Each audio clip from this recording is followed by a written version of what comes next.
and welcome to our Point of View talk show. How is everybody doing out there? Hi. We're going to go ahead and introduce our hosts for this evening. We have Jennifer. Good evening. We have Captain Jackson. What's going on, people? Mike Shealy's in the house. What's going on, people? We have Derek Jackson, our state representative from District 64. I always say that. I gotta say his whole. Hey, I had to untie the bow tie. It's been one of those days under the go dome. Long day. One of them days. And we also have Lynette Jackson. Hey. So we're going to be talking today about mental health and our children. And we have with us Miss Ricky McCoy. Hi, Ricky. Hi, good evening. How are you? Hi. I'm good. How are y'all doing? Pretty good. Good. She's actually a mental health therapist, and she's going to be talking to us and giving us some insight on what we can do as far as helping our children during this pandemic. Because right now, the kids are out of the brick and mortar as far as their education. They're learning from home. They're going back and forth, I guess, to schools, but they're not able to really be around their peers like they would normally be, where they could, sit together and high five and have lunch together and just be together. And we just want to see how, all this is affecting them. So Ricky's going to be helping us with learning more about what's going on and how we can talk to the kids. So Ricky, we're going to start off with asking you, what can you tell us about this, what's possibly going on with our children during this pandemic? Right now, during the pandemic, we're almost a year in. I just from experience and from working in the school systems and just working with kids, definitely a lot of uncertainty. Not really knowing that fear of not knowing, when things will return back to normalcy, which might create fear that shows up, in anxiety, in being isolated, not knowing when they're going to be back in school full time, not knowing when they can do the social activities, a lot of doubt, those types of things. Not really, that uncertainty piece is huge because it shows up in all the different areas of life. Okay. Mm-hmm. So what are we supposed to talk to our children about? How much of this, the pandemic, do we talk to them about? What type of information do we give them, at such young ages? So definitely, I think the information that we give children should be age specific. So really thinking about, how old your child is and their ability to understand. So being able to break that information down as much as possible so that it's understandable. But give them the facts that they need to know to understand why there are differences or why we have these changes in our schedules, in their abilities to go to school. So really keeping it basic, that there's a virus that's going around, that we have to try to be as healthy as possible by some of the things that we're doing. So like with the hand washing techniques and wearing the mask, explaining to them why we're wearing the mask so that we don't pass germs to each other, so that we can stay as safe and as healthy as possible. So we have been made to stay home, to be home as much as possible, so that we don't spread those germs in the school buildings. And that is also the reason why our social activities have been limited as well. You can get more detail the older the child, but definitely like the preschool, I know a lot of the pre-Ks and things like that were out. The elementary schools were out, really helping them understand like why there's been this change in their day-to-day, and giving them information that you feel comfortable giving them. We don't want to scare them. We don't want to give them too much. We don't want to make it too detailed so that they're afraid. But we want to give them the real information, ensuring them. I think the number one thing is ensuring the children that you are, as a parent, working you're going to do all the things possible to keep them as safe as possible by doing some of the healthy techniques and keeping them in the isolation or the quarantine, as we call it, as much as possible, so that they feel secure, so that they feel some sense of safety in what's going on right now. I will share, there are, if you maybe don't know a script or what to say, there is information out there. YouTube is going to have information on like age appropriate things to say to kids. They can also be used or watched with your child after looking at them if you feel like they're appropriate, so that they can understand. They might just have different language or different things in the videos or in the messages that the children can relate to. So looking for resources like that as well around what's going on. But Ricky, prior to, and I appreciate your perspective as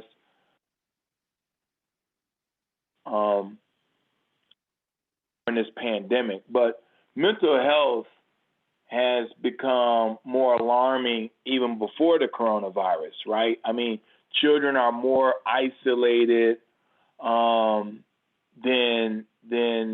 prior to the coronavirus. For example, I just don't see children playing outdoors like it was, 20, 30 years ago. I mean, so you got all these smart devices, they're in their rooms by themselves. Social media plays a part. They're overwhelmed with information. And so because you have this overload of information, they're trying to keep up in social media, the brain can only process and take so much during a given day. And during your developmental years, a child that may be 10, 11, 12 years of age may not know how to process and deal with their emotions that they're exposed to at a very tender age. I mean, when, just to date myself, the television used to go off at 12 o'clock at midnight every day. Yep. And they don't care. It's shut off, boop, and it turn back on until 5:30 a.m. Right? Okay. American so, flag, it was shut down at 12 o'clock, and you'd have the American flag would be waving on the TV. That's right. The little waterfall cascade, right? Yeah. That was it. I don't know anything. The language on television has changed, right? And so speak to our point of view audience that this really had, before it was a pandemic, right? Children operating in a different society. What are some coping strategies around how to deal with isolation, dealing with social media and from that perspective?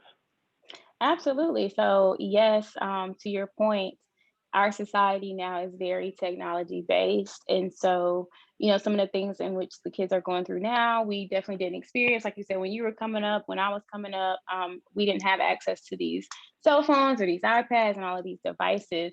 Something that is happening, something that we can as parents just limit as much as possible, the ability to have those devices. Very hard because the devices are everywhere. They're using them in school, they're using them everywhere as a way to connect.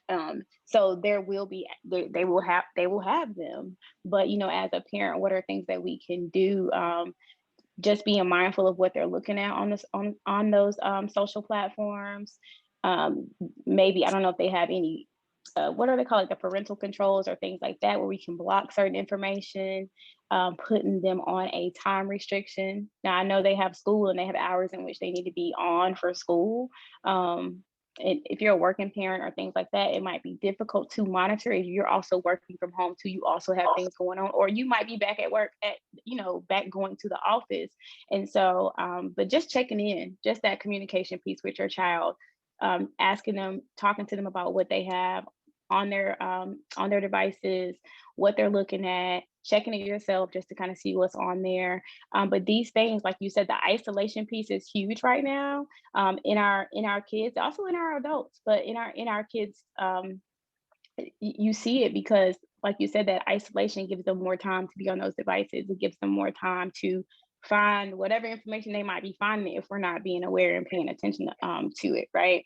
So that check-in is very necessary. But doing things to get them out the house, maybe it's time that we get them back to doing the activities, other activities that don't involve the technology, whether that's in the house or in outside walking around, like getting back into some physical activity, but getting them involved in other ways as much as possible so that that's not our only outlet. Very important, very important that technology is causing a lot of burnout right now, because we don't have that balance of like the sports and the other things that we would do and the other recreational activities. So we have a lot of screen time, we have a lot of phone, tablet, computer time that is causing mental burnout, like mental exhaustion. And so, causing us signs and symptoms of feeling fatigued, feeling down, not being able to concentrate, not being able to focus. It messes up your ability to sleep. It throws off your sleep patterns and different things like that. So we have to be mindful of how much is too much and when it's time to give the technology a break. So go ahead, Jen. I was going to ask you, how frequently would you say that parents should be sitting down, having in-depth conversations with their student about just different things that they're going through, different things that they're facing? Is this a constant conversation? Like, is this every day after school? Okay, we're going to have this sit down time. We're going to spend the first 20 minutes just kind of going over your day, or is it like, okay, family meeting once a week? I mean, is there some type of time frame you think that these meetings should be taking place?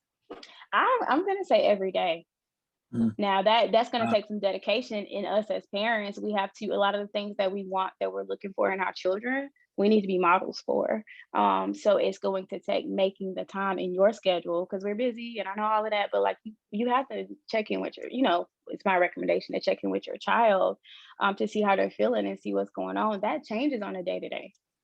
Right. One of the things I talk about a lot with clients is, before we do anything, before we start our day, whether that's work, school, checking your phone, checking the laptop, emails, whatever, checking in with yourself. So we need to know how we even feel each day. That changes every day. That's going to determine how my day goes and what coping strategies, what things I need to do to maybe boost my mood. And so I'm checking in with my child. My son is 5. I'm checking in with him every day. How did your day go? How are you feeling? I'm paying attention to certain behaviors and things like that, that I need to pay attention to as he goes through this transition, this adjustment. Mm-hmm. Well, let me ask you about the parents who are co-parenting, and maybe they live in, they live in different houses, or maybe they live in different cities. How is that working with the children going back and forth? And the parents are saying different things. They have different opinions. One parent may feel that it's important to get the vaccination, and the other parent may feel that it's not. And then they maybe have conversations with the kids, and they're saying different things. And then about the safety going from one home to another home. Let's talk a little bit about that. Now, how is that going to affect the child? So I think that affects them a lot, and they don't want to feel like that middle person, or not know which side to go on. But definitely trying to communicate as much as possible. Those parents need to communicate as much as possible, if they can, and if they cannot, we can find other ways to communicate, and I'll share that in a minute. But we need to communicate so we can first know each other's viewpoint, right? We're not knowing that viewpoint to agree. We're knowing that viewpoint to respect each other's viewpoint and come up with a solution to the issue, which is how to spend time with your child. It's not for us to agree and be on the same page. They have apps for communication if the parents don't get along. I know all parents don't co-parent well. They have apps for that. Another recommendation is having a calendar, like the child actually having like a Google Calendar and just communicating with that parent on the calendar, like each parent kind of communicating so that they know what's going on with the child, if there's any activities, any parent teacher conferences, any things like that where both parents need to be on and participating. But coming up with a schedule, I think that's the most important thing. Like, what does that schedule look like now that we have these? We might agree on the safety and the measures that we take, or we might not. So really coming up with what that will look like if we have to make adjustments, if we don't agree that the child should be going back and forth. I have seen it where some children are just not going to see the other parent right now because the other parent feels that it's a safety concern and they don't want that back and forth. They don't know where where the child has been and where the mom or the family over here has been, and they don't want to take that chance. And I Right. was like, wow, it's, that's major, but you have to respect it if that's how they feel. Right. Um, they're doing more Zoom, more virtual communications as a substitute. But yeah, it is definitely affecting how often the child sees either parent, if the parents are not on the same page. Okay. Mhm. What do we do if the child starts having nightmares? So How those are some we some address? signs and symptoms to kind of look for in mental health with children, and I'll try to break them down age wise. So with preschoolers, you're going to look for things like if they are having nightmares, if they may be like bedwetting, or we see this regression where they've made progress in these certain developmental stages, but we see some regression there. I know like being afraid of the dark, like going through some of those changes where they might not have had those signs before, but you see them now because we have just completely just readjusted their life, right? Readjusted their day Right. to day. That transition, a lot of people are having right now what is actually diagnosable as, it's called adjustment disorder. We are adjusting to this pandemic. It is a disorder. It throws us off, and we're noticing signs, symptoms, mood changes, whether that is being more anxious, a child being more anxious, being sad from the isolation, being irritable. It can show up as irritability or anger, different little anger outbursts that maybe they weren't doing before. So those are some of the things you want to be looking for in a like preschool age or elementary age child. Some other things are the clinginess. Like maybe they weren't as clingy before, but now they're clinging to you now because we have that fear of uncertainty that's everywhere. So what I feel safe in is, home, my parent, mom, those things. Those are the things I need to feel safe in at home as much as possible. So just really being mindful that we provide that environment and being mindful of, like I said, being a model.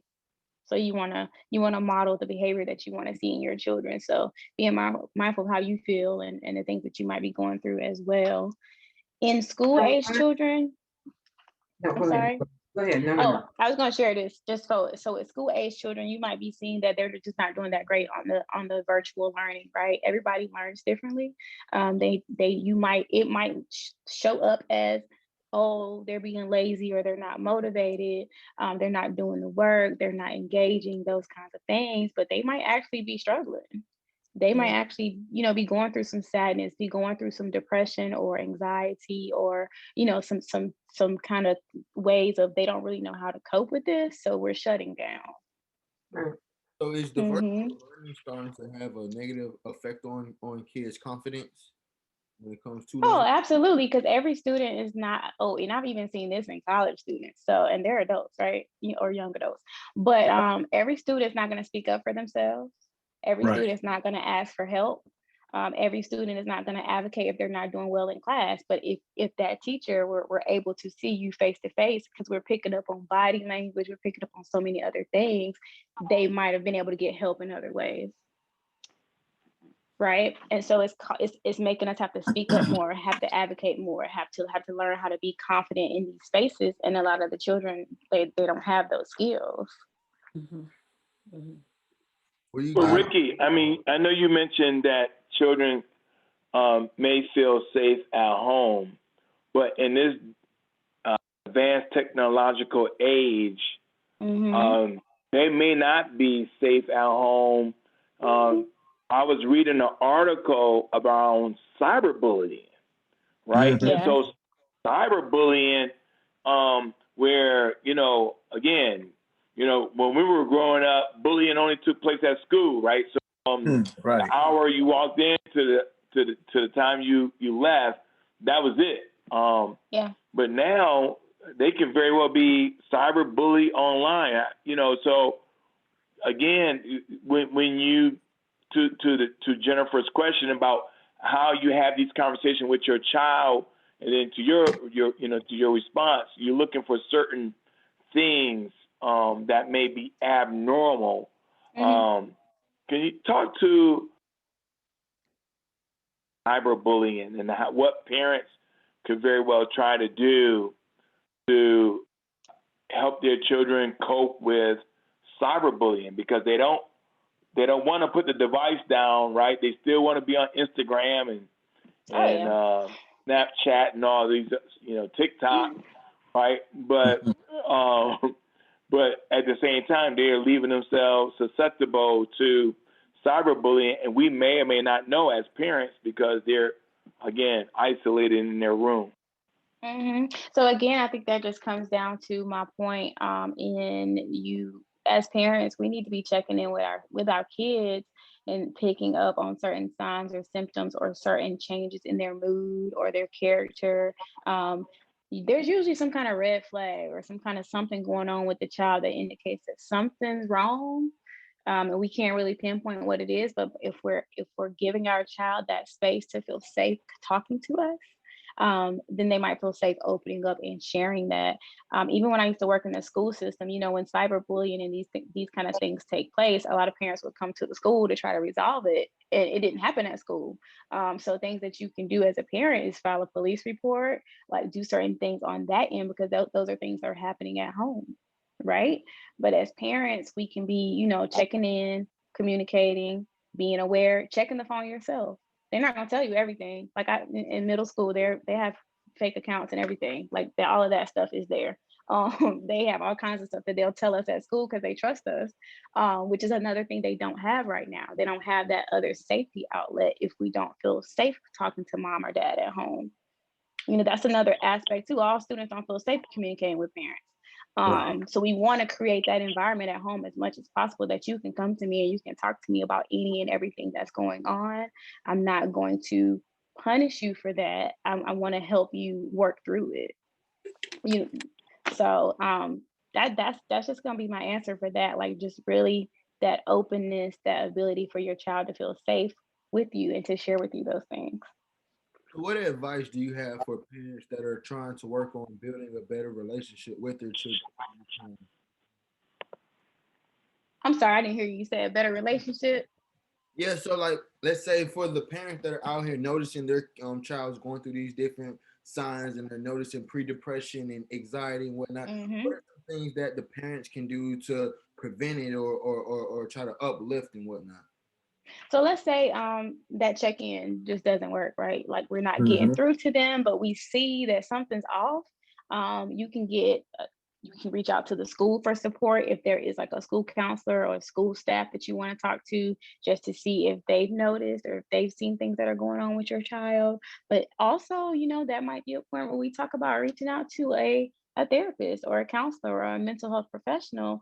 And what they're going to do, what we were able to do is provide a safe space for that child to talk. We don't, there is confidentiality even with the student unless there is a safety concern for the child. But given that that child sometimes need have other adults that they can talk to and feel safe to open up with. And they can come to a therapist, and what we would do is work on different ways of helping them express how they feel. And then if there are things that they want to work on and talk about with mom or dad or the family, then we go and we help mediate that process. So finding other adults, finding other safeties and building support around how to support the student. There might be, coaches, if they do sports or activities, if there are other role models that they're close to, those are other ways as well. All right, and what's a safe age to start your child in going to like therapy and whatnot? Oh, therapy starts as early as 4. If the student, like if you notice that they are having developmental issues, right? So they are just socially withdrawn, they have social skills issues, they don't really know how to communicate, how to open up, how to really, they might have attachment issues, especially if they're coming from, it depends on your environment, it depends on your home environment. A lot of times divorce can really rock kids, and a lot of times we go through divorce as the adults, but the kids are affected as well, and it don't matter how old they are. Oh, young, high school, adult kid, like it affects all of them in different ways. And so even creating some support around how to navigate that is important. Absolutely, like as early as 4 they can start going. They do play therapy. So with younger students who might not be able to express themselves the way we do as adults, there's play therapy. There's different ways, different therapists that are specialized in different ways of communicating and getting those the younger students to express themselves. All right, and where can you find like a well-trusted therapist and whatnot? So there's a few different ways. Psychology Today. So online directories are really good. Psychology Today is a well-known platform where therapists go, and there's a directory. You can type in, your zip code, whether you're looking for male or female, if you're looking for certain issues or topics, like let's say we are talking about divorce, or we are talking about like school or things like that. Disruptive behaviors, some kids have like the oppositional behaviors. They have therapists that specialize in those different areas. Cultural preferences, things like that. Whether it's online or face-to-face, you can go in there, you can literally type in what you're looking for, and it'll pull up a list of providers, and just reaching out to the providers. It also has on there insurance, if there's a certain insurance that we're trying to work through with the health insurance, therapists and counselors who accept that insurance. All right, and being that we're going through a pandemic right now, are there some therapists that will like let you pay with cash for those that don't have insurance and whatnot? Oh yeah, you can pay out of pocket always. I mean, I think the insurance is helpful for the client. For a therapist, cash is, you get paid right then. So we work with insurance companies, but yeah, you can pay out of pocket for therapy for sure. Some therapists might also offer like a sliding scale right now, so not their normal rate, and it's based on income. If there are any income restrictions for like, if there's any difficulties with income. Some therapists earlier on were offering free therapy sessions. I don't know what the status of that is right now. Some insurance companies are offering free telehealth sessions right now because of COVID. So it's worth reaching out to your health insurance to see if they have that telehealth option where you don't have to pay.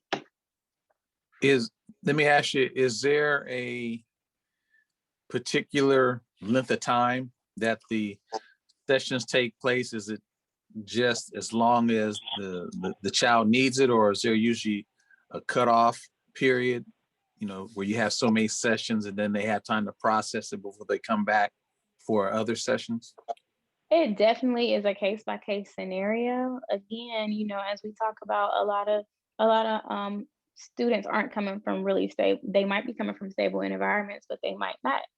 We have some that are experiencing trauma, or dealing with just certain issues that we might have at growing up. So it really depends. It's a case by case scenario. But once you meet with a therapist, they're able to assess everything that's going on and determine how long of a process this needs to be, and at what point we need to get parents involved if we need like a family session or things like that. So are they offering virtual like therapy sessions nowadays due to COVID, or like are most therapists still trying to work on like face to face? I think it's case by case. I never stopped taking clients during the pandemic because I felt like everybody can't talk at home. Like a student might not feel safe talking in front of mom and dad, and you at the door listening or whatever. A lot of adults don't feel safe talking at home either, because a lot of being home brought up a lot of stuff in relationships too. So I offer face to face, just so they can have a outlet and feel safe to communicate. Also, with the isolation, I offer face to face if people just needed to get out the house. So but it's up to the therapist. Were you going to say something, Miss Lynette? Yeah. So can you guys hear me? Yes. I was going to ask her, I almost forgot my question. Even though you are, the parents, and my kids are older, but the parents are stressed too. So you have the kids that are stressed, you have the parents that are stressed. And I know we're talking about children.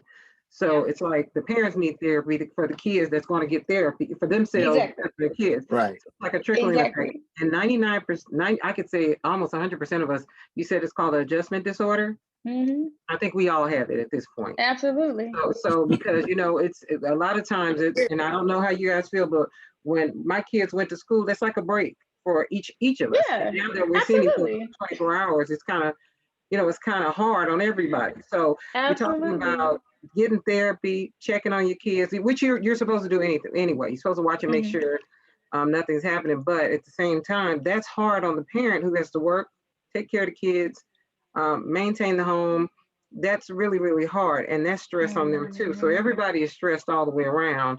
So it's like we need therapy for the therapist, and therapists giving. Okay. That's hard, you know. Yes, it's hard. It is hard. So it's a hard balance for parents with little kids. Right. It is, and that's what I've been telling a lot of people. I don't know if you keep hearing me, because I wanted to, like, I'm like, I know we're talking about kids, but we have to model for our kids. And if I'm stressed and I'm anxious, that can be a learned behavior too. And kids pick up on that energy. So it's like, how am I carrying myself and my stress? And do I need to go have somebody to talk to? You know, what does my self-care look like? Before I can take care of you, I need to be able to take care of me. So absolutely, it's hitting everybody. So it's a hard balance in trying to understand what to do. And I guess according, because you may have one that's in high school, middle school, and elementary school, and all of them, you have to act like 3 different people. Yep. You know, but that's what I think, that's where virtual can be helpful in that way. Like, I have some students that I talk to at home, and they just go like to another room or to the basement or whatever. And so it's like knowing that you have that kind of parent that supports therapy, that's not gonna, they're gonna give you that space to go and do that. And that's my way of helping you. And I might have my own therapy sessions upstairs, Exactly. But absolutely. So absolutely. Would you recommend meditation as a source of therapy? Absolutely. Yeah. So part, just a little bit about myself. I provide therapy, but I'm very into like holistic wellness. So we're talking about mind, body, and soul. I recommend meditation as a way to calm. We want soothing techniques, right? So meditation as a way to calm your mind and your body. We are, this technology that we're talking about, we're like this. We're on autopilot. Sometimes I feel we're like robots. Like we're not functioning as human beings. So it's like we got to start learning how to tune into ourselves. That meditation gives you that time to slow down, to actually process how you feel and what's going on. Just a little myth about meditation. A lot of people get discouraged with it because they feel like your mind is supposed to just go blank. It does not. But what we want to see happen is that we're not obsessing over our thoughts. The thought is almost like a cloud, right? Clouds move. They don't stay still in the sky. We want that thought. It's gonna come, but we want it to pass. We don't want to obsess over it. And so that's what I'm teaching clients. Like, it's gonna come, let it pass. Life is happening. We got to figure out how to deal with it. It's not changing, so we can't keep complaining about it. We got to figure out how to cope and keep moving. You got to go be by yourself and center yourself and be to yourself, with yourself, and by yourself. I'm a fan of self-care, with the adults. Like, if you need to take a solo trip, if you need to take a solo whatever, go, because that's your time for you. And we give so much of ourselves and our energy to everybody, even as parents. We just giving out a lot. We got to be able to fill our own cups and not being dependent on other people to do that. We got to know how to do that ourselves. Yep, right. I remember when my 2 younger children were young, when they were growing up, and I would come home from work, I would always tell them, give me 15 or 20 minutes before you start mommy this and mommy that. Let me go in my room and do what I have to do and calm down, and then I will come back out. And then and I did it, and it worked for us. It worked for us. So you have to find something that's gonna work for you and your family. Absolutely. And then my son tried to flip it on me, because when he was working, when he got off, got finished working, I started going to him and talking to him, and he's like, Mom, remember when we were younger, you always said, give me 15 or 20 minutes when I get home and let me wind down and do what I got to do. Well, I'm going to need that from you too. And I'm like, absolutely. Really? That's that model behavior. You taught him that. Yeah. We need to teach our kids how to cope. Yeah. So you got 5 minutes. Hurry up. No. Absolutely. Teaching them how to meditate, teaching them how to do deep breathing. I do yoga. I'm really into yoga. Yoga is a great way to get that stress out of our bodies. It builds up in your body. You got to know how to release that. So yoga is great for that. That mommy time that you're talking about, that a lot of people feel like they don't have time for. I got my son a yoga mat, and I'm like, okay, this is mommy's time. I don't want to just push you away. Like, I don't want to be bothered with you, but you can come in here with me, but this is mommy's time. Getting your namaste on. Yeah, absolutely. Like you can come in here, but this is me. Like I'm in my zone, you know? Oh, word. I feel like the school industry should start to incorporate yoga as like a daily thing in the classroom. 'Cause I feel I like do, but let me tell you why they don't. You know, it's real political. Yeah, They don't want it to be associated with any type of religions. And so that yeah, was my experience as a school social worker in the school system. It could be considered Buddhist and all this other spiritual stuff. And so yeah, they don't like to do that. So yeah, that's why they don't. Yeah. yeah. Mm. I can see how they could associate it Hmm. just with some of the practices and some of the things you say and Yeah. so forth is almost like it's non-denominational, if you will, but the Hmm. the perception of it. So And so they're real careful with like just wording, just messaging mhm, around they talk about mindfulness and we could talk about what that looks like, but that it's just right, words. The words are right. tricky. Even using the word anxiety or depressed. Stressed might sound more, you know, for certain parents and certain people that complain about things. So it's very Right. political. Yeah. Wow. Okay, Ricky, now we spoke a bit about meditation. What are your thoughts on medication for Mm. young Okay. that are through mental So let issues? me How do you feel about y- that? so let me tell you, so when I with my holistic approach, I'm going to try every tool and technique, habit changing that we might need to do, just to Hmm. see if that works. If we get to a place where that's not working, we're still not functioning, we still aren't able to like do our daily things. So like go to school, listen, concentrate, progress, like actually learn the things that we need to learn. That Hmm. is when I do recommend that, you know, if we need to go to that point, just being able to go and have that conversation with a, whether it's a primary care person or a nurse practitioner. Now nurse practitioners can write prescriptions now, or a Hmm. psychiatrist, just to see what your options are. um, Again, a medication is not a magic pill, and I think a lot of people, a lot of parents need to know that too. We still have lifestyle changes and habits that we need to make to function and cope. Mhm. Now, Medication, what? it will be more so for like, let's say you were so anxious, you just cannot function, you're just in a panic. If I'm Right. panicking, I can't do nothing all day. I need something to calm me down first so Hmm. that I can process information and then do the things I need to do. um, Sometimes I can't even rationalize. So therapy is not beneficial if I can't rationalize and process what I need to process. Now, do you find that you have a certain demographic in your clients that you work with more frequently than another? And what is the differences that you're seeing there? Oh, absolutely. I work with I'm an advocate for mental health in the Black community, and so even now I don't work with kids anymore. I worked with them in the school system, and I rather young adults, so like high school age students are up, but women of color. But I've worked with everybody. But that's my preference. That's my niche. I feel like that's my. We need people, especially in our community. We want people we can Hmm. relate to. That Right. is huge. So transparency for me, like what you see is what you're gonna get. This is who I am. I have a life outside of being a mental health professional. We could talk about these things because we're all struggling with these things too. Um, Here are the tools and techniques and the things that we can do, but we want somebody that we can relate to and trust. Right. So Absolutely. is it hard for you getting your clientele? Because you know, in the Black and Brown community, we don't want to go to therapy. We don't Right. want to. You know, there's a shift. There has been a shift in my. I will say, people are open to it now. There is a shift right now that is working. Um, People are open to it now, and I don't know if that's just because we've tried everything else and we're tired. I don't know if that's because we see more therapists that look like us. It's like, okay, I Hmm. can trust you, but I might not be able to trust that person over there to tell them, you know, you might understand. Like, for example, I understand why, you know, spirituality and religion and those things are important in the Black community. Somebody else might not understand that. Right. I understand lifestyle, I understand cultural things that we go through as you know, as Black and brown people. So um, we are seeing more professionals in this field, and I feel like that does help people to feel more comfortable. I think it's because I think it's also because we're trying to find a way to we're trying new things because we are in the house, so Hmm. we're more it's a little bit clearer. We've Yes.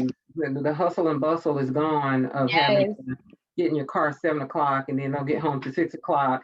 Now we actually can focus on us and try different things, and getting therapy could be one of them. You know, it just depends.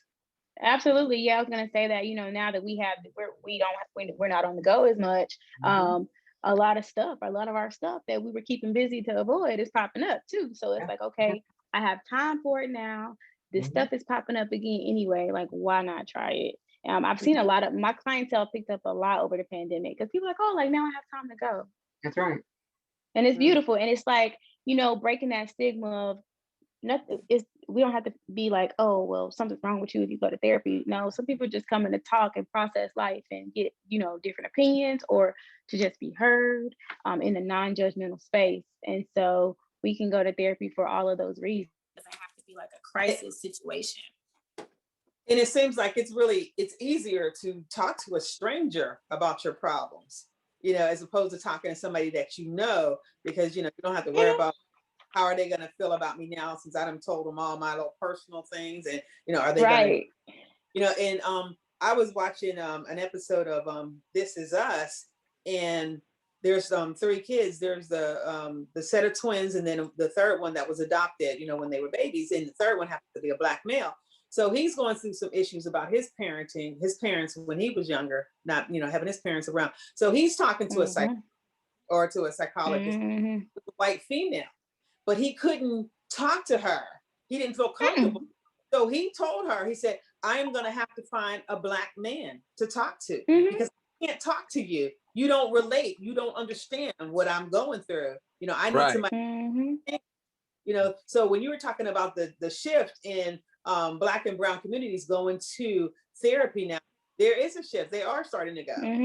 They're starting to go. I didn't have a problem after my mom passed. I had to go to, you know, grief counseling, and I wanted a Black female, and that's what I got. Because I feel she would be able to relate more than going to a white male or a white female, because I don't think they would really care. You know, now somebody who's, you know, same as me, you know, and I can talk to them and all, then they probably would, you know, they would sympathize with you a little bit more. Oh, absolutely. Yeah, I say that all the time. You know, it's one thing to understand what it means to be a strong Black woman and how I have to show up in every space strong, because I don't have time to look or to fail or to do all these things because society has made me feel that way. That person is not going to understand that. Why I have anxiety and depression around producing and doing as much as I need to as a Black person in corporate America, because of, you know, the being stereotyped or being judged or being put in this box. I got to produce twice as hard to get where I want to go and to show up to be seen. They're not going to understand that either. So absolutely. So I got a question. What are, and I know you talked about them as far as the meditation and yoga, but what are some other ways that we can really help out with stress? Absolutely. That outside of those means, I know there's many. So I will tell you this, and this is what I tell all my clients. I like for everybody to have a self-care routine. Your self-care routine are the tools and techniques that you use in your life to help you cope and get through your day-to-day. There are 5 categories that I like to focus on. Physical self-care, your emotional self-care, psychological self-care, your spiritual self-care, and your professional self-care. And when we say physical, we're not just talking about exercising. We're talking about how my body feels when I'm going through something emotionally. How do I even know how to pick up on the signs and symptoms when I feel stressed, when I feel sad, when I feel overwhelmed? You know, things to look for are your sleep habits. Is it difficult to fall asleep? Is my mind racing at nighttime and I can't go to sleep? My appetite might have changed.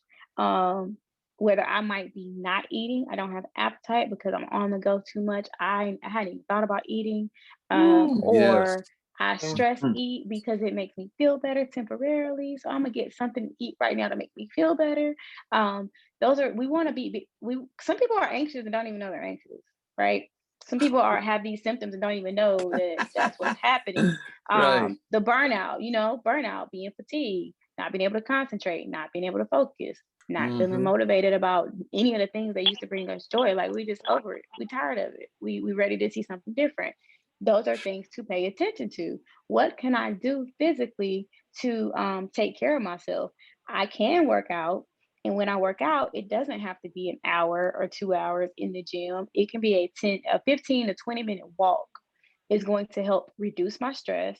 It's going to help boost my happy hormones in my brain. Mhm. So, like my endorphins and my serotonin levels, it's going to actually boost my mood, help me feel better, help me feel clearer and able to focus and process information.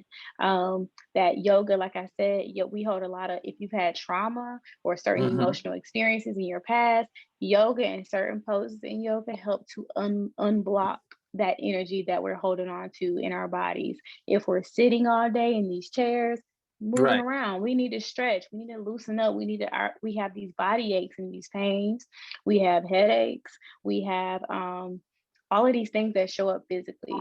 What we can do, like a morning routine, like I mentioned earlier, checking in with yourself in the morning to see how you feel in the morning before you check a phone, before you check in with anybody else. That is your Yeah. time.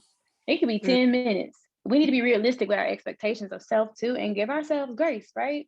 It could be Mhm. 10 minutes, but Everybody. did I give myself that 10 minutes? Nighttime. If I'm talking, I can't say, oh, I can't sleep, but I'm going to bed at midnight and I got the computer in my face and the phone. Your brain can't shut down like that to go to sleep. Right. So at what time do you stop? At what time do Jennifer, you stop? At what time you stop giving yourself to people? Like I put my phone on do not disturb at 8 o'clock. After that, that's family time, that's me time, that's wind down time. And a lot of the people in my life know that. I've communicated that these are my boundaries around taking care of myself. That's my time to relax and sleep and do my yoga, my stretching, my meditation, my praying. You can Mhm. journal at nighttime if you have a lot of things on your mind. We just want to get it out so it's not going in circles. Write it down. Mhm. Now, Those are some self-care, some physical things. when you start talking about the routine, when you have a child that you're counseling, and you start talking to them about the routine, do you bring the parent in so that they can hear the part of the routine that they need to, try to get accustomed to and everything, so that they can wind down or they can relax and all? Do you allow the parents to be there so that they can participate in this and they can make sure that their child is doing these things? Or Yes, just so if leave I'm it? working with kids, yes, but most of the time my parents need this routine and they need to be models of this routine. And so I Right. do give that information to them because you provide the structure for your child. A lot of these Mhm. kids don't have structure right now, which is why they're not doing well because school gives them structure. It gave Mhm. them structure. We need to still give that structure at home. So I always say, Mom, this is what we're working on. These are the things I want child and you to be accountable for. Do you Now, feel that? oh, go ahead. Yeah, ladies first. I was going to say, speaking of structure, I saw an article in the New York Times that talks about how different tasks and things that you do with your kids at home can help with their mental health, like emptying the dishwasher, letting them make the phone call to order the pizza or something like that. So is that something that you are working on with your little guy, or do you give that to your clients to just like give them more responsibilities around? Yes. Those are all Yes. chores. Make them Say chores. those are chores. I know That's it's what we always yours, but I done. mean, like to them, it's probably helping them feel like a little grown up or something like that. So, just is that Yeah. something that you're encouraging as far as more just taking bigger roles around the home? Yeah, it gives them, like you say, it gives them more confidence and more. Me personally, raising a Black son, I want him to know how to be independent, and so we're talking about all of those things. I want you to learn how to communicate to me, even if you don't agree with me. I want to know what you feel and what's on your mind, even at Right. 5. Like, because he'll start, they think they're gonna get in trouble, and I'm like, no, you're not gonna get in trouble, but I need to know what you're thinking and how you're processing, so I can help you make better decisions. But where it becomes hard is if you have 3 or 4 kids. Okay. Mm-hmm. So you're Mm-hmm. talking about trying to adjust and remember at different ages or stages in their lives. You got middle Mm-hmm. school, high school, maybe a preschooler. That's hard on a parent. And yeah, of course, we know about chores. That's what we had to do. We Yeah. automatically know what they're supposed to, they should. It's hard to have structure when we're looking at each other 24 hours a day, 7 days a week. Sometimes, you want that getaway moment. And even though that might be your closet or your room with the door closed, it's still hard when you have one. It may be easier, but when you're talking about 3, 4, and 5 kids, and some people have that many, that's really, really hard. But what we can do is you still need to be keeping up with, like, it don't have to be hour by hour, but we can time block. Of course. And this time block is when mommy, I go do this, and y'all, we can do that together while mommy goes and does whatever she needs to do. But just creating those, like, we don't have to stick to it as much as possible, but just like everybody should have time when they relax. Everybody should have time when we're doing work or we're productive. And then we have those, getting into the relaxation times as well. Yeah. It's Include your it's family def- as well. it's definitely a change because, and it's good that we're having this conversation. So, I'm 52. So but I have I have one adult son and a teenage son. And it's good to know these different practices because coming up as a child born in the late 60s, coming up in the 70s and the 80s, I could see myself now trying to say, Mama, I need a timeout. Mama, can you please cut down some of that noise? I need to concentrate. So then after I would have finished waking up, so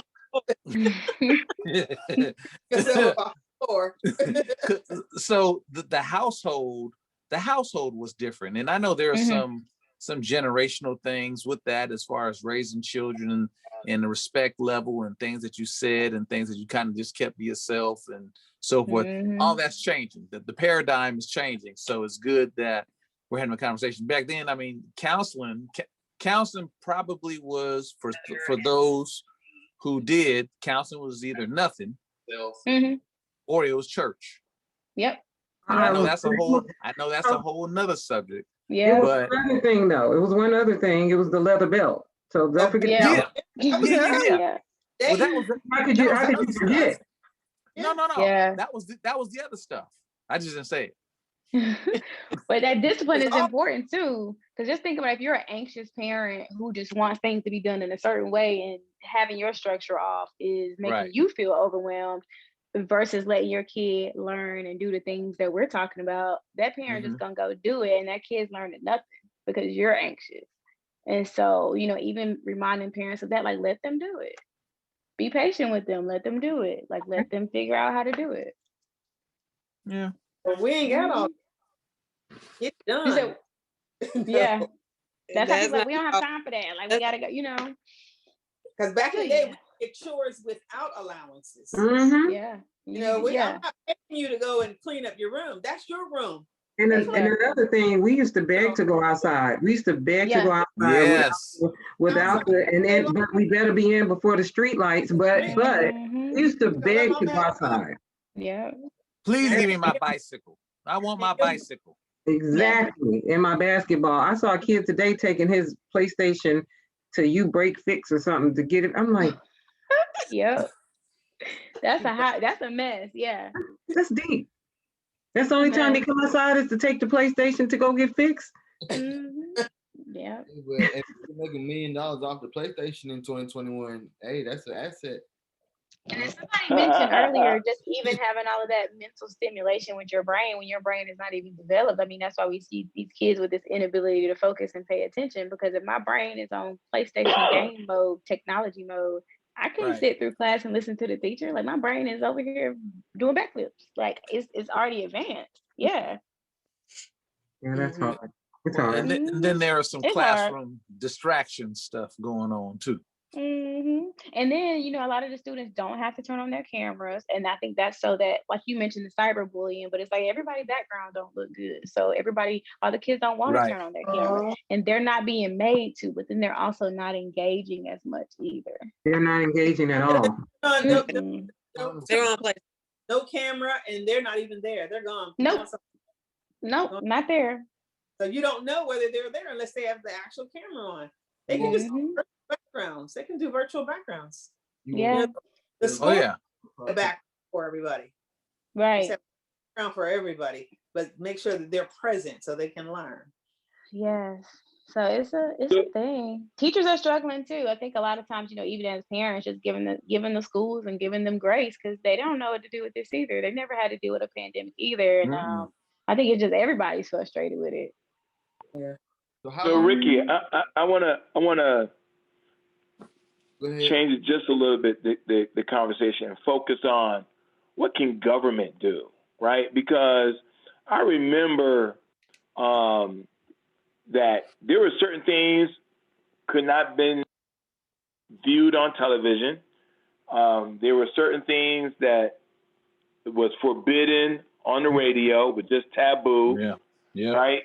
And so now the whole conversation, what a 5-year-old could be exposed to today, could blow a 5-year-old's mind. I mean, so government said, hey, you know what?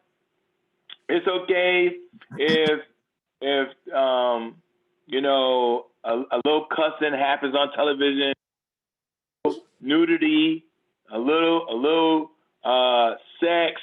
I mean, all these things now. A 5-year-old could be, playing with their little toy and then walking by television. Voila, it's right there in their face. Right? Yeah. They didn't have HBO when we were growing up. I mean, you don't have to have HBO to see all of that, though. You can have local channels. Today, but I'm saying today, right?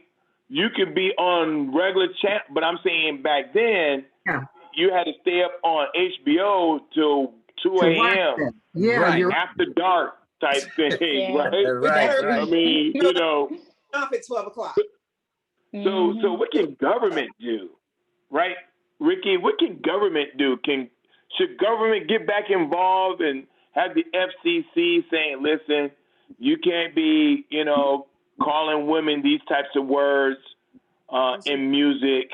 You can't, walk around completely nude or having sex on a show at 5 o'clock. These reality shows, they cussing and fighting. I mean, they're throwing, crystal at each other. I mean, what? Should government get back involved, or should we just let me just tell you this. Running them up. They don't care. It's all about money. Government, society, working yourself to death to make money for these companies. They don't care. It's making them money. So what we can do as parents, and like even with all the political movements and all the stuff that has happened, with us as Black people this year, like they don't care. But what can we do in our household? It starts with us. I think they care more about, when it's time to incorporate corporal power, or they want to call it corporal punishment. They want to talk about it. They want to talk then, but they'll allow all the rest of the stuff. But if it's something we're doing to our child, the corporate punishment, no. This is They want to tell you how to discipline, right? They want to tell you how to discipline, but they can't tell you that if my child is looking up, hearing all this cussing, seeing all this sex going on, all like he said, what you gonna do about that? Yeah, that's what they're gonna say. Well, why do you can take it or you can limit it? Cut it off. Yeah, right. That's all they're gonna say. Yeah. Corporal punishment is what they are focused on when it comes down to us. And it's just money. This is all about money, making money. They don't care. No. Sad, but it's a reality, and I think it's a reality that we have to, realize. Yeah. What can be step one for us making a change so that that's not our reality? Like, how can we make a difference in our own communities? I think it just starts with you. It starts with us. Like I said, in your household, in your companies, or in your organizations that you might be involved in. But just learning how to play the game of life in America accordingly. And what we're doing now, talking about it, because we didn't have this kind of dialogue going on. Yeah. So, kind of getting with each other to have this kind of conversation helps a lot, And with mental health, with financial literacy, like all the stuff they didn't teach us. We gotta learn it. We gotta learn it. Yeah. Being open to it, being open to change, being open to having the conversations. Absolutely, there's a shift that's needed, and I'm grateful that we're having these conversations around mental health and around, like I said, financial literacy and all the things to help us progress and live our best lives.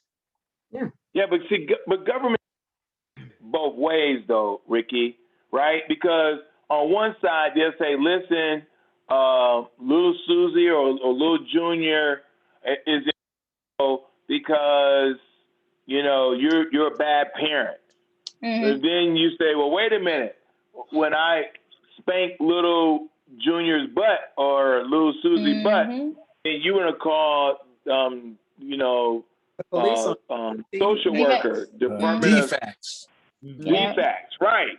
And so so government can't have it both ways, because if we don't take care of putting some of these things in place, to your earlier point, we can have mental health issues with the child, behavioral issues, psychological, emotional, and then they become teenagers. Now they do something wrong in the streets. Now they're in jail. There you go. So then they say, well, wait a minute. If you would have took care of this situation when they were 5, like, no, the music plays a part.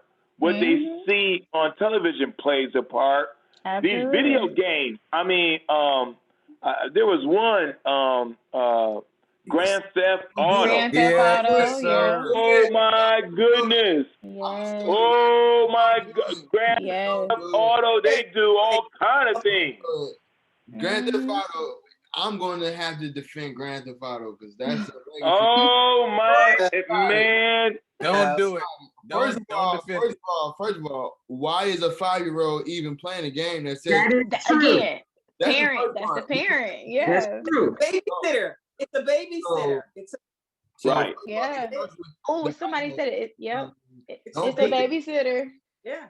You are right. Babysitter. Even with my son, he has. We're the babysitter. We would sit the kids in front of the cartoon, but with my kids, with my 2 older ones, they read books. Yeah. They read books all the time. Jacqueline, that was a different time. That was a different time. Very. Cell phones. Trust me, if I was I would have been on. They read books, but Jacqueline, they cell phones. No, they had just brought out the Nokia for the middle school. I mean, that was a whole nother level, another change, another time. Yeah, I said Nokia. Am I right? The big fat blue and purple phone y'all used to have back then. Yeah, exactly. So Jacqueline, you saying read books then? Yeah, back then kids wanted to pull a book off the shelf and read it. They did. Now they want what's hot. Yeah. They on the shade room nowadays. Yeah. Not the shade room. They have a shade room for teens. I realized that. Yes, it's out there. A shade room for teens. Yep, they talk about all the gossip in all the schools and whatnot. Like, yeah. So I've been not mentioning anything about a encyclopedia then, huh? Oh no. But that's what I'm saying. If you're checking in with your kid and just asking them what's going on, they'll tell you what's going on. But they want to feel safe to do that though. Right. Because the time you say something negative towards them, that's it. They're shutting down. Oh yeah, they shut down. Yeah. Can't get it back. But see, I still think government can play a role, because you have apps that a kid can download. They can secretly send texts, all this sex texting. I mean, on Instagram, I'm like, whose daughter is this? She ain't wearing no clothes. Yeah. I mean, what in the world? She has a whole portfolio. Like, who bought it? You know? Exactly. Yeah, there's no rating system. It doesn't say if it's mature audience or X or R.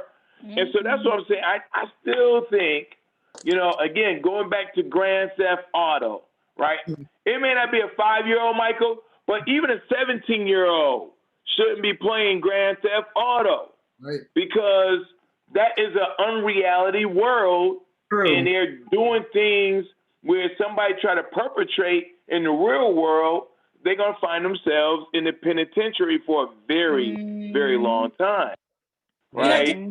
There's talking about apps. You're talking about different apps. When my younger son and daughter were in high school, they went to Tri-Cities High School with Mr. Dan Anthony Sims, and he made it easy for them to come to them. He had a phone. He gave everybody his phone number, and he told that if you have a problem with anything, just text me. He just don't have to worry about anybody finding out.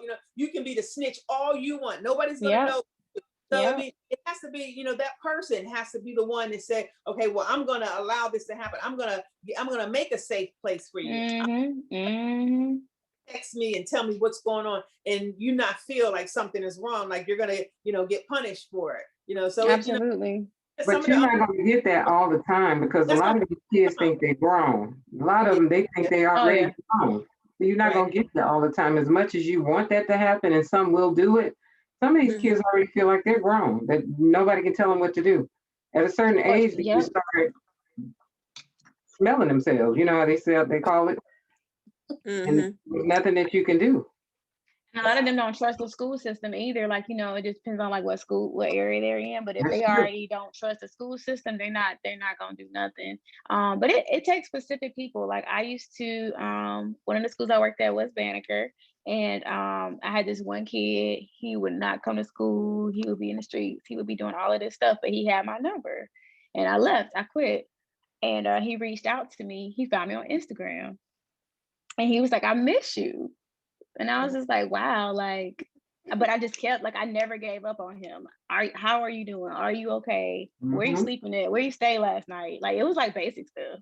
Bring him some candy, but he is just the fact that I cared enough, Yeah. I feel like we have a question on our Facebook Live from one of our viewers. They wanted to know, how do you know if it's a mental issue with your child? What determines if it's a mental issue? Because it may not be a mental issue, and it may be they just need to be disciplined. They just need to get their body something.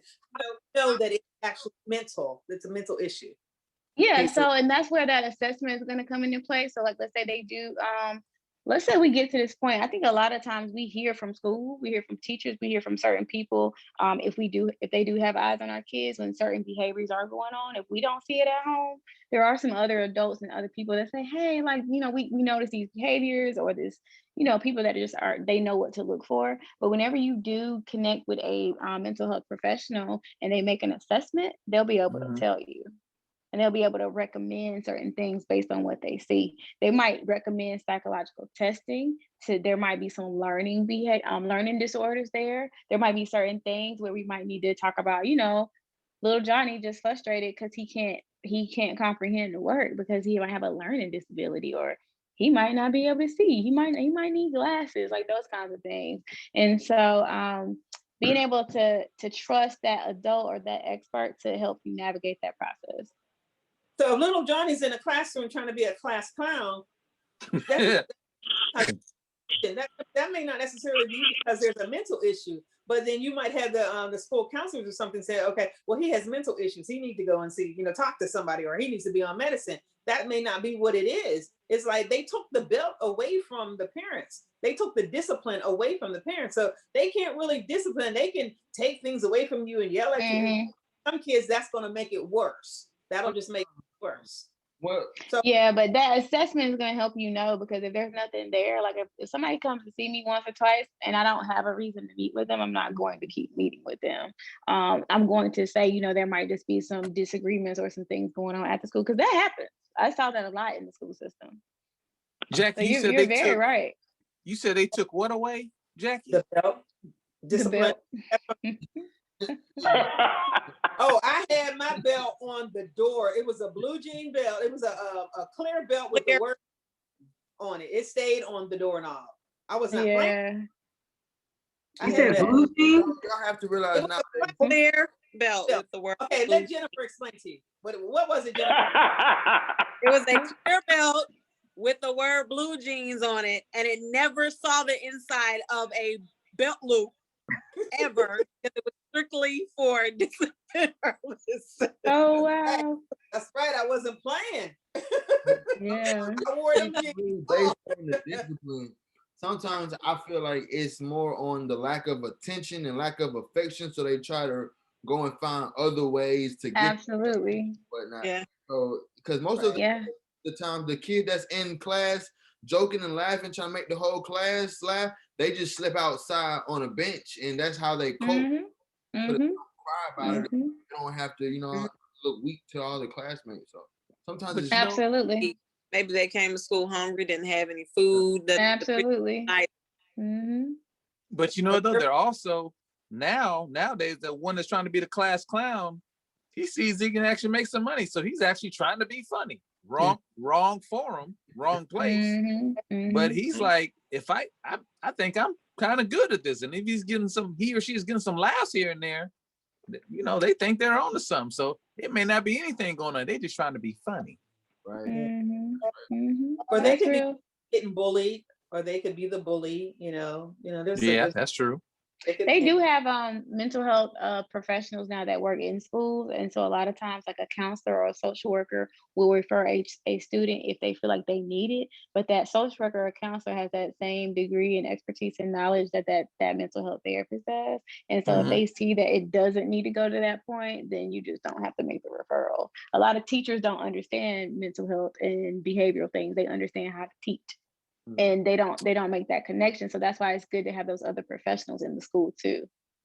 So being that you just said most teachers don't understand mental health, do you think that before they allow them to actually be in a room with all of these kids, that they should give them like crash courses on what to do or how to spot signs, so that they don't just start classifying all of the students as, oh, he's bad and he's bad? No, like maybe it's he needs a extra help, or he needs this or he needs that. Like, And sometimes it's the adult. Sometimes it's you with the personality thing or trait or family stuff or stuff going on at home, and you can't relate to the kid. It's not always the child. Yeah, but they do try. They do, and I don't know if it was just backwards in the way that it's being done, but they do now try to offer those tools and those techniques to try to help teachers pick up on signs and signals so that you know when to make a referral to the counselor or the social worker if you need to. I know they learn like the developmental things, but mental health, that's just they are teachers. Like I am a therapist. I am not a teacher. I'm not putting a curriculum together. And I know that about myself. And so it's just like realizing what your strengths are. And a lot of times there are these power struggles as well within the school system. right. Yeah. Trying to you can't make little Johnny do nothing if he don't respect you or feel that you respect him enough to listen to him and to care about him. So Right. yeah. I was a substitute teacher for a really, really long time with Fulton County. I'm actually still technically a sub, but and my preference is high school students. And when Really? it's high school students. I'm not really sure why that is. I tell you why it is. Because I feel like if I am explaining something to you, you don't have a reason not to understand, because you have comprehension level. So I feel like I can relate to them, communicate with them better. But what I noticed that when I initially started, I was a stickler for the rules. It was like, you need to be in your seat, you need to be reading, you need to be focused, put your cell phone away, do this, do that. And I could not get through to them. It was like they rebelled in every way they could. But as soon as I began to relax some, as soon as I began to just calm down and just go with the flow, I saw that connection just came naturally. And it was to the point where to go to their own class, they wanted to come to whatever class I was teaching that day. And it was like, Miss Sheila, can we come in your room? Can we come in your room? No, bye. Yep. And just, the relationships just started growing. I mean, the little girls, oh my God, can I come in your room? You're so pretty. The little boys, we can talk about that because my brother had to deal with that. Little boys. At his school. But I mean, I just felt like, it is sometimes the teacher, it is sometimes the adult that's not creating the proper connection. So I definitely understand how that is really important. So, and it's like, to that point, even with the whole parenting style where it's like, oh, I'm the authority because I said so, because I'm the mom. No, like I might be trying to explain to you how I feel. And as a young adult that's trying to learn myself as a person, you need to hear my perspective. It does not have to be the same as yours. And so even that is going to help your child feel more heard and more open at home, at Yeah. school as well. I was that See- person at school too for my students. See, that's what I'm talking about. See, I tried that method. LJ, tell her I tried that method. And I still, I don't know if you can see it, I still got a mark right there. But you know, again, the pendulum is swinging. You know, parenting is different, and I believe that they're more understanding of what it is that we're going through as a whole, but specifically with our young people. And I mean, I believe that's why there's such an emphasis on not forgetting about the children, because they've seen way too much. I mean, Yeah. you can almost with some of these children, and I suffice to say, I would probably say below the age of 10, based on what they've seen, they ought to have PTSD, because even as a firefighter, when I respond to these calls, and I won't go into detail, but suffice to say, they've been pretty horrific, and the children were witness to that. The children are riding these cars where they should be restrained, but they're not.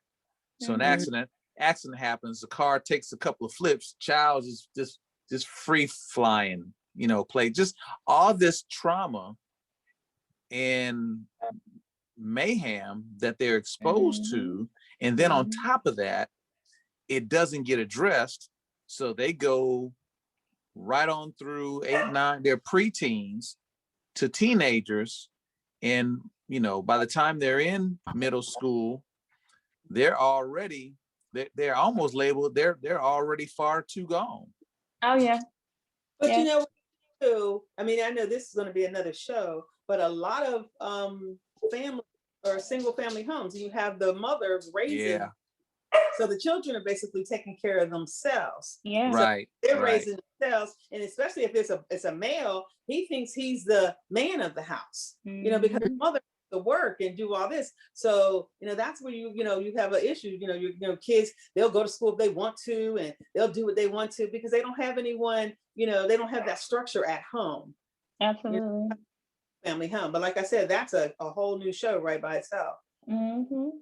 First 7 years are the most important, right? Because that builds their character and their self-esteem. That's right. So yes. If we start sooner, then we'll be like less likely to have to deal with this as they become preteens and adults and whatnot. Watch out, Mike. Watch out, Mike. You sound like a parent. You got something to tell us, brother? You better not have nothing to tell you. He's just learning. He's just observing. That's what he's doing. Yeah. A lot of older siblings that are raising their younger siblings because of the same issue that you were saying, as far as one parent maybe raising the children by themselves, or even if it is a 2-parent household, maybe they're just both just on the constantly and really don't have the type of time to the home. And now you've got a 12-year-old looking after a 5-year-old on a consistent right there can cause too, because there's so much responsibility being placed on them at such a young age. So, you know.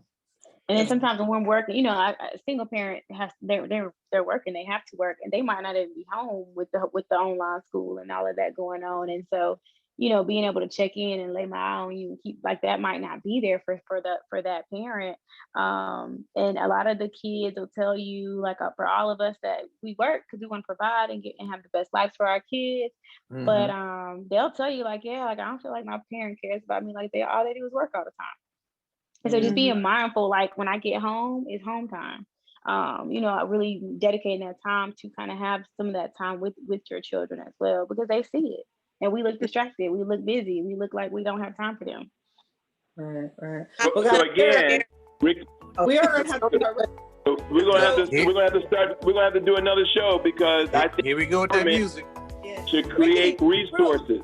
Ricky, real quick, tell us how we can, you know, if a viewer wants to get in touch with you, tell them how. Yeah, so my website is, I have a private practice. It's called Flourishing Minds LLC in the Atlanta area. I have a 5 other therapists who also do therapy at the office. I can be found on social media, therapywithricky.com, on IG, Therapy with Ricky as well. Great, great. Well, thank you so very much for joining us. We really appreciate it. And like Derek said, we're going to have you come back so we can continue the conversation. We really Yeah. Absolutely. we did. Yeah. Thank But guys, you. much for being with us. We really appreciate you guys all coming out and listening to us and asking questions and all on our point of view. And tomorrow we're gonna have a special Our Point of View up close and personal with Chief Wanda Dunham of the MARTA Police Department. She's gonna be here with us tomorrow. We're gonna have a great conversation. That's gonna be with me and Eric. We're gonna talk to her tomorrow, and that's gonna be at 7 o'clock. So just remember, guys, everything you heard and everything we said was our point of view. We'll see you next time. Bye-bye.